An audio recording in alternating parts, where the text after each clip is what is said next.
Sinuspende ng Pangulong Bongbong Marcos Jr. ang excise tax na ipinapataw sa liquefied petroleum gas o LPG at kerosene bilang tugon sa nararanasang krisis sa langis. Ayon sa Pangulong BBM, nasa 3.36 ang mababawa sa presyo ng kada kilo ng LPG o katambas ito ng 37 pesos sa bawat tangke.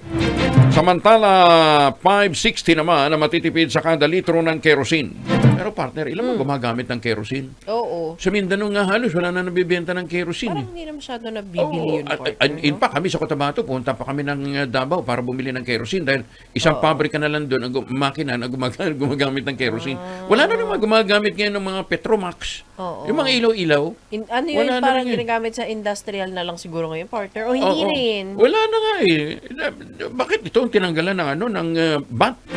Giit ng Pangulo, makatutulong ang hakbang na ito para mapababa ang gastusin sa pagluluto at araw-araw na pangangailangan.